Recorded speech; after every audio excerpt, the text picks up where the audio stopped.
Right, today is the last fluids lecture of the semester, okay? Next week you've got Mike, who's going to do your thermo revision lecture, but today we're going to revise fluids, okay?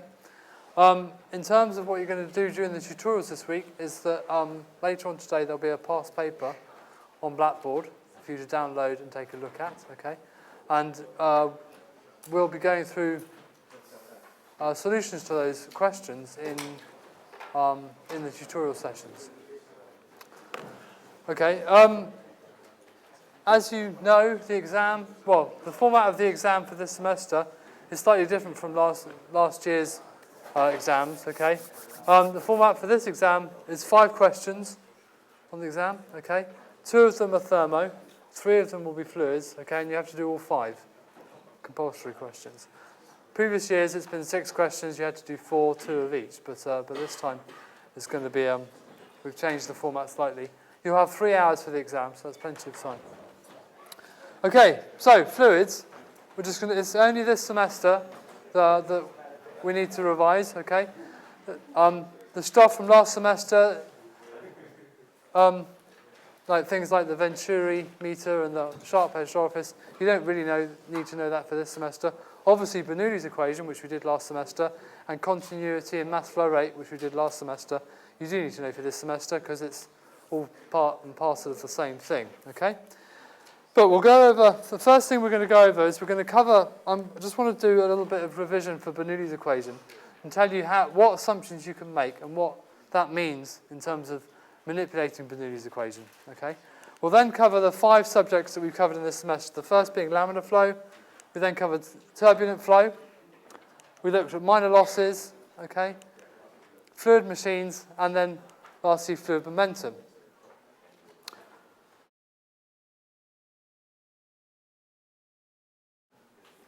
And so, the fundamental things for 4 of those 5 subjects is Bernoulli's equation, okay? So you really need to know this stuff very well, okay? In Bernoulli's equation, you always start with it, with exception of fluid momentum, okay? Obviously, we know Bernoulli's equation. We've got the static pressure, P1, plus the dynamic pressure, 1/2 rho c squared, plus the hydrostatic pressure, rho gz. And then here we've got a pressure rise due to a pump, and over here, that delta L, delta PL over here, that's the pressure rise due to a loss in the fluid. Okay? And we've got static, dynamic, and hydrostatic for both point 1 and point 2. So there's the static pressures, we've got the dynamic pressures, the hydrostatic pressures, and we've got the pressure rise due to the pump. That's the P there, stands for pump. Okay, and we've got the pressure rise due to a loss. And that L there is due to loss, okay? So that's Bernoulli's equation. Now, often with the problems that we deal with Bernoulli's equation is we can make some assumptions about the system that we're dealing with, okay? And that will allow you to neglect some of the terms, okay? Often the problems that you'll come across will require you to put Bernoulli's equation in the form as it applies to the problem that you're dealing with, okay? And so there are many ways we can neglect terms, okay, and I'm just going to go through a few of them. But you just need to think about what those terms mean and how the assumptions that they make and how that influences on Bernoulli's equation. And so, for example, let's assume we're dealing with closed reservoirs. So this is signified by a box, and there'll be a level of fluid inside that box, okay, a closed reservoir, which means there must be some pressure above the fluid, okay. And you've got a large area, okay, of fluid. And so there's some assumptions you can make. And the first assumption you can deal with any reservoir is that the speed of the fluid falling in the reservoir, okay, so say you've got a reservoir and then the pipe going to another reservoir that's lower down, and the fluid will flow down from one reservoir to another, you can assume that the speed of that fluid falls in that reservoir is so small compared to the speed of the fluid in the pipe that we can neglect the speed of that fluid. And so the dynamic pressure of a particle of fluid on that top of that reservoir, we can say is 0. Okay, so immediately you can neglect the dynamic pressures, the 1/2 rho c squared terms. Okay, C1 equals C2, which equals 0. So that's the first thing we can say. What about with open reservoirs? Well, with open reservoirs, the pressure above the fluid, okay, is basically atmospheric pressure. Okay, and if you've got an open reservoir at the beginning and an open reservoir at the end, then P1 and P2, the static pressures, okay, will be the same. They're going to be atmospheric pressure. And so with open reservoirs, you can say that P1 equals P2, which equals the atmospheric pressure. And so the P1 and P2 terms fall out. Okay, you don't need to deal with P1 and P2. And of course, again, we're dealing with reservoirs, so we can also say that C1 equals C2, which equals 0. And again, you can neglect the dynamic pressures. And so if you've got an open reservoir at one end and an open reservoir at the other end, suddenly you've lost the dynamic pressures and you've lost all the static pressures. And so all you've got is the hydrostatic pressures, and your change is due to pumps and losses. Okay, so I can draw you an example of such a system. And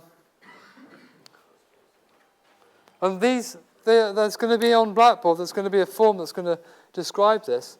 So if I just go, I'll draw a picture of this. So I've got a system that looks like this. Don't worry, it's going to come back. I've got my pipe. It comes down to a system that looks like this. Okay, here's point 1. Here's point 2. Okay. Well, I know that the pressure on top of here, okay, P1, is the atmospheric pressure. And here I've got P2 is the atmospheric pressure. Okay. I know that a particle on here, the speed with that's falling, C1 equals 0. And that's going up, C2 is 0, okay? And so my Bernoulli's equation, plus rho GZ1 plus 1/2 rho C1 squared, P2 plus rho GZ2 plus 1/2 rho C2 squared, plus delta PL. Okay, I know immediately that they can go, and they can go. And so I might end up with the equation of rho GZ1 equals rho GZ2 plus delta PL, okay? So immediately I've simplified that problem into just these three terms, okay? Because I can neglect static pressures and I can neglect dynamic pressures, okay? And obviously that loss term is particular to the stuff that we've covered this semester, and I'll go over that.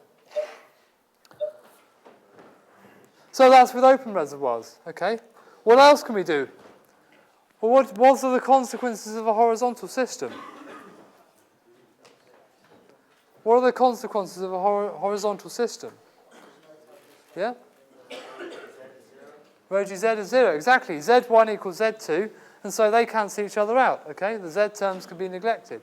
And so suddenly you've lost all the horizontal terms, okay? Now, most problems, again, certain terms can be neglected. With a height difference, okay, the best way to deal with a height difference when you have got elevation is to say that the lowest one, okay, is going to be, the Z term is 0, and then the highest one, that will just be the height difference between the two. Okay, so you say the lowest point, Z is 0, the highest point, Z equals H, okay, or a height difference. Okay, so if you're asked to find the difference between the two reservoirs, say, okay, then you set the lowest one to be 0, okay, and the highest one will be H, your height difference. If there's no pump, then that delta PP,